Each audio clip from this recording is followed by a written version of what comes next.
कि 9 तारीख मत आने दो। मैं कहता हूं कि उससे पहले ही मोदी जी समझ जाएं, वरना मोदी जी को तो जाना है, आज नहीं तो कल जाना है। इससे अच्छा है कि इज्जत से अपना झोला उठाएं और निकल लें। अगर देश नहीं संभल रहा है, अगर देशभक्ति समाप्त हो गई है, तो मैं समझता हूं अच्छा मौका है उनके लिए, वरना जनता बर्दाश्त नहीं करेगी। हमारी आजादी की लड़ाई चल रही थी तो भगत सिंह जैसे, अशफाक उल्लाह खां, राम प्रसाद बिस्मिल जैसे शहीदों को उस समय आतंकवादी कहा जाता था। आज वही लोग अंग्रेजों के दलाल, आज हम इस देश की आजादी के लिए, दूसरी आजादी के लिए, किसानों की आजादी के लिए, भारत माता की आजादी के लिए आज किसान लड़ रहा है, तो उसे कोई खालिस्तानी कहता है, कोई उसे टुकड़े टुकड़े नहीं कहता है। तो ये वो गद्दार लोग हैं। असली देशभक्त इस देश की माटी का बेटा किसान है। पहले उन्होंने सोचा कि पंजाब के किसान होंगे, आज वो उत्तर प्रदेश की भी आगे, आज हरियाणा के भी आगे, हम मध्य प्रदेश के आगे, तमिलनाडु को भी आपने देखे। पूरे देश में क्रांति है और ये क्रांति दूसरी आजादी की लड़ाई की है, संसद को बचाने की है, लोकतांत्रिक व्यवस्था को बचाने की है, संवैधानिक अधिकारों को बचाने की है, और हम बचाएंगे। और मोदी सरकार को उखाड़ कर, अगर मोदी जी अगर ऐसे ही तारीख पे तारीख देते रहेंगे तो एक दिन इस देश की जनता जो है, मैं समझता हूं उसके लिए बर्दाश्त से बाहर हो जाएगा। जनता स्वयं उखाड़ कर, राम मनोहर लोहिया ने कहा था कि जिंदा को मैं 5 साल का इंतजार नहीं करती है। मोदी जी की सरकार को इसके किसान पूरे देश से उखाड़ कर फेंक देगा। इससे अच्छा है मोदी जी जो स्वयं जो है इसका फैसला करें, संसद का सत्र बुलाएं, अपने अहंकार को पीछे रखें और किसान हित में, देश हित में इन 3 काले कानूनों को। आंदोलन जीत की ओर बढ़ रहा है। नरेंद्र मोदी को अपनी अगर हार से बचना है तो मैं समझता हूं तुरंत इन बिलों को डिसमिस करें, वरना तो किसान को जीतेगा। देखिए मेरे साथ जो है अर्जुन आर्य है, जो कि मध्य प्रदेश से यहाँ पर पहुंचे हैं किसानों के बीच में। तो जिस तरीके से प्रचार किया जा रहा है, जो आंदोलन है सिर्फ हरियाणा पंजाब का है, तो ऐसा बिल्कुल नहीं है। देश भर के लोग जो है यहाँ पर पहुंच रहे हैं, किसानों के बीच में पहुंच रहे हैं। तो अर्जुन जी, आप यहाँ पर आप आए हैं, कैसे देख रहे हैं किसानों का जो आंदोलन है, जिस तरीके से आगे बढ़ रहा है? सरकार कह रही है हम पीछे लेटेंगे, किसान कह रहे हैं हम पीछे लेटेंगे, दरअसल नो में जवाब मांगा जा रहा है सरकार से। कैसे देख रहे हैं भारत बंद हो रहा है? मोदी जी की जो सरकार है वो बिल्कुल अंग्रेजी हुकूमत की तरह काम कर रही है। पहले तो वो है ना किसानों पर लाठी डंडे, पानी की बौछार और किसानों की राह में गड्ढे खोदती है, किसानों का उत्पीड़न करती है। और आज जो है वो तारीख पर तारीख देकर, मैं समझ रहा हूँ किसानों के साथ लगातार अन्याय कर रही है। अगर ऐसी स्थिति बनी रही तो मैं समझता हूँ आने वाले समय में, जैसा कि राम मनोहर लोहिया ने कहा था कि जिंदा को मैं 5 साल का इंतजार नहीं करती है, मोदी जी की सरकार को इसके किसान पूरे देश से उखाड़ कर फेंक देगा। इससे अच्छा है मोदी जी जो स्वयं जो है इसका फैसला करें, संसद का सत्र बुलाएं, अपने अहंकार को पीछे रखें और किसान हित में, देश हित में इन 3 काले कानूनों को वापस लें। पूर्ण बहुमत की सरकार है, बड़ी मजबूत सरकार।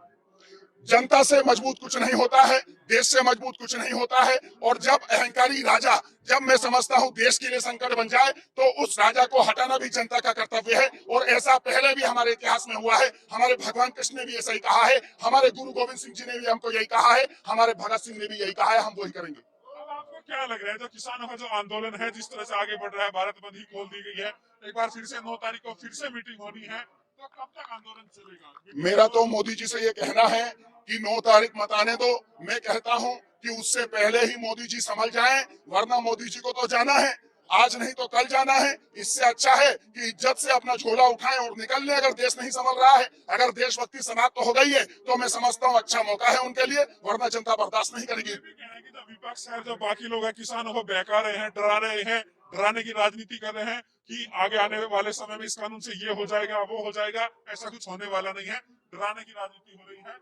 देखिए, मोदी सरकार और भारतीय जनता पार्टी संघ के चेले हैं और संघ के हिसाब से ही चलते हैं। और संघ जो है वो अंग्रेजों के जमाने में अंग्रेजों की सरकार का गुलाम हुआ करता था, और वो आज उसी गुलामी की जंजीरें इस देश की जनता पर और भारत माता पर थोपना चाहते हैं। लेकिन हम बर्दाश्त नहीं करेंगे। इन लोगों का काम है देश को गुमराह करना, फूट डालना, राज करना, लेकिन हम बर्दाश्त नहीं करेंगे। किसान देश को बचाएगा, किसान को बचाएगा। इस तरह से जो बातचीत विफल हो रही है, उसके बाद जो है सुरक्षा बढ़ा दी गई है, बैरिकेडिंग्स बढ़ा दी गई है, कंटीले तार लगा दिए गए हैं। कैसा देख रहे हैं? जब तार लगाए गए हैं, उनका जो है किसान अपने खेत में नहीं लगा सकता है, यहाँ पर किसानों को रोकने के लिए वो तारे लगाई। मोदी जी के जो कर्म है वो बिल्कुल अहंकारी दुर्योधन की तरह है।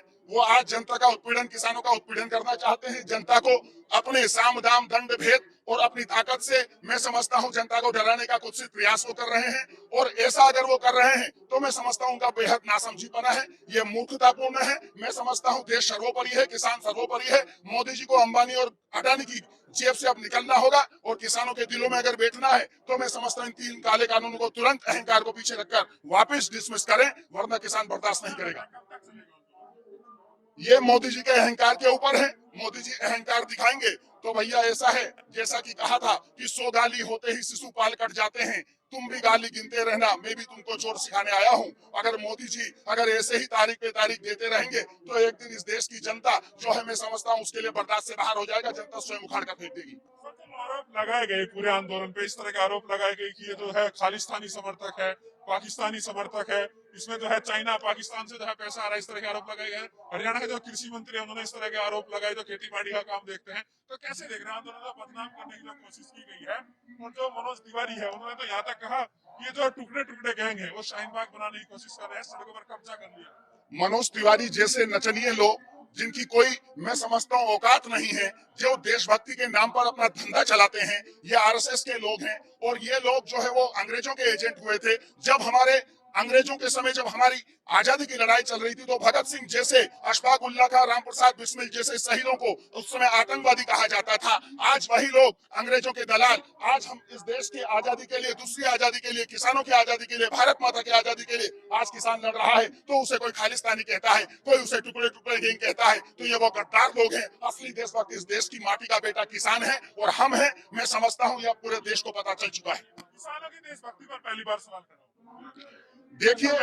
देखिए ये मैंने कहा ना, इनका चरित्र जो है वो इनके विचारों से बिल्कुल मेल नहीं खाता है। कहते कुछ है, करते कुछ है। रामा रामा हरे हरे, अंडे खाओ खड़े खड़े, यही भारतीय जनता पार्टी और संघ का चरित्र है। तो वो तो भैया देशभक्तों को देशद्रोही कहेंगे ही सही, लेकिन अब देशभक्तों का कर्तव्य है कि वो आगे आकर देश को बचाए, किसानों को बचाए। इसलिए हम आज लाखों की संख्या में और करोड़ों की संख्या में आज देश से किसानों से समर्थन मिल रहा है। तो आप चिंता मत करो, देशभक्ति जीतेंगे, भारत माता जीतेगी। आपको लगती है क्योंकि किसान से बड़ा वोट बैंक इस देश में कोई नहीं है, उसको कैसे सरकार नजरअंदाज कर सकती है? देखिए ये वो भूखे भेड़िए हैं जो राजनीति सिर्फ इसलिए करते हैं ताकि वो अपने आकाओं की झोली भर सके। वे राजनीति इसलिए करते हैं जिससे कि वो देश को लूट सके। मैं समझता हूँ इस चीज को अब जनता समझ चुकी है। अब वो सिस्टम जनता परिवर्तित करेगी और इन गद्दारों को मैं समझता हूँ बेनकाब करेगी। जो आंदोलन है हरियाणा का और पंजाब के लोगों का आंदोलन है, क्या लग रहा है पूरे देश में कैसा असर? देखिए आप तो मीडिया में हैं और आज मीडिया के माध्यम से पूरे देश की खबरें एक सेकेंड में आप तक भी पहुंचती हैं।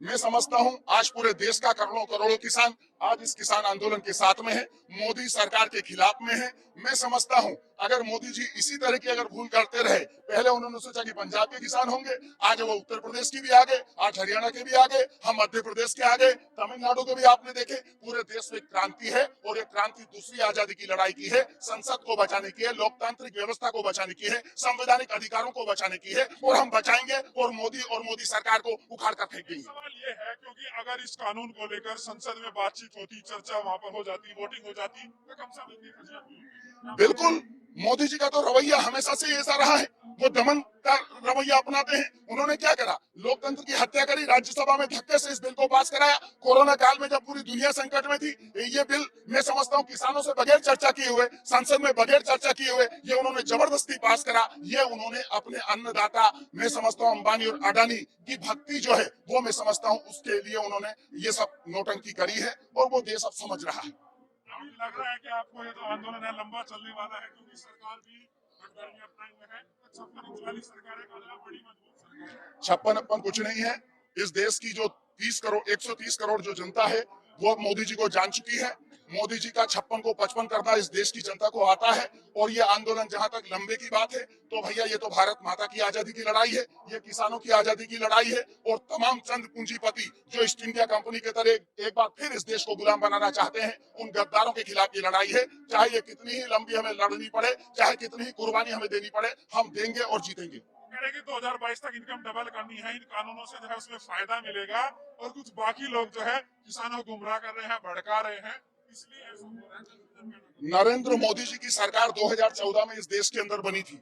उससे पहले जो तमाम हमारी किसानों की फसलें थी वो समर्थन मूल्य से वैसे ही अपने आप मंडियों में ऊपर बिकती थी। लेकिन आज 1975 रुपए का गेहूं आज मंडियों में मैं समझता हूं 1300-1200 में दिन दहाड़े लूटा जा रहा है। और ये सरकारी आंकड़े हैं। नरेंद्र मोदी की सरकार सिर्फ 6% फसलों को खरीदती है, 6% किसानों की। मैं समझता हूं 94% जो किसानों की फसलें हैं वो बगैर समर्थन मूल्य में अंबानी और अडानी के चेलों के माध्यम से दिन दहाड़े लूटी जा रही है। ये नरेंद्र मोदी का की सच्चाई है और इसको अब देश समझ रहा है। देखिए किसान लगातार नीचे जा रहा है, गरीबी में जी रहा है, किसान की आय जो है वो कम हो रही है और खर्चे ज्यादा हो रहे हैं। जीएसटी, पहले कृषि संसाधनों पे मैं समझता हूं हमें ज्यादा टैक्स नहीं देना पड़ता था। आज ट्रैक्टर पे भी लगता है, दवाइयों पे लगता है, खाद पे लगता है। जो खाद का डीएपी का बोरा जो है ना, बोरी 50 किलो की आती थी वो 45 किलो की आने लगी है। तो मैं समझता हूं हर तरीके से मोदी जो है वो राम नाम की लूट है, लूट सको तो लूट लो, इस तरीके से राम का झांसा देकर वो देश की जनता का पेट काटने का काम कर रहे ऐसे हैं। टाइम में जब ये कानून आया तो बीजेपी ने खुलकर इसका विरोध किया और कहा कि ये जो मंडी के अंदर जो आड़ती होते हैं वो तो एटीएम होता है किसान के लिए, जब भी उसको शादी के लिए कुछ भी जरूरत होती है तो वहां से वो पैसा निकाल सकता है। लेकिन आज जो है उस सारे सिस्टम को ध्वस्त किया जा रहा है, तो आप कैसे देख रहे हैं? मैंने बता दिया है, ये तीनों कानून जो है किसान विरोधी है। मंडी व्यवस्था जब समाप्त हो जाएगी तो किसान को सीधे सीधे व्यापारी लूटेगा, और वो छोटा व्यापारी जिसको एटीएम कहा जाता है वो व्यापारी भी समाप्त हो जाएगा। क्यों? क्योंकि वो भी जो है अंबानी और अडानी का गुलाम हो जाएगा। ऐसी स्थिति में किसान, अरे बिचौलिया नहीं, ऐसी स्थिति में किसान जो है वो अंबानी और अडानी का जब गुलाम होगा तो वो जो हमारा एटीएम है वो भी समाप्त हो जाएगा और किसान भी समाप्त हो जाएगा। और जो ठेका वाली जो खेती है उस पर जो है अंबानी और अडानी जो है विराजमान हो जाएंगे, तो किसान के पास जमीन नहीं बचेगी, तो उनके बच्चों का भविष्य क्या होगा? अरे शोषण क्या, सब कुछ खत्म हो जाएगा, देश गुलाम हो जाएगा। और जिस तरीके से नरेंद्र मोदी ने जो 6,000 रुपए साल में किसानों को देना शुरू किया है, बस वो फिर से ऐसा ही करेगा कि जो गरीबों को जो 25 किलो 5 किलो अनाज देते हैं ना और कह देते हैं कि भैया हमने तुम्हारी गरीबी हटा दी, तो फिर किसानों को फिर यही करेगा कि भैया है ना 4,000 दे दिए, 6,000 दे दिए, यानी कि उपज का दाम मत दो और 6,000 और 2,000 में किसानों को अटकाए रखो। मैं समझता हूँ रेवड़ी फुटानों की तरह वो किसानों को समझाना चाहते हैं, लेकिन अब किसान जो है आंदोलन लंबा नहीं, आंदोलन जीत की ओर बढ़ रहा है। नरेंद्र मोदी को अपनी अगर हार से बचना है तो मैं समझता हूं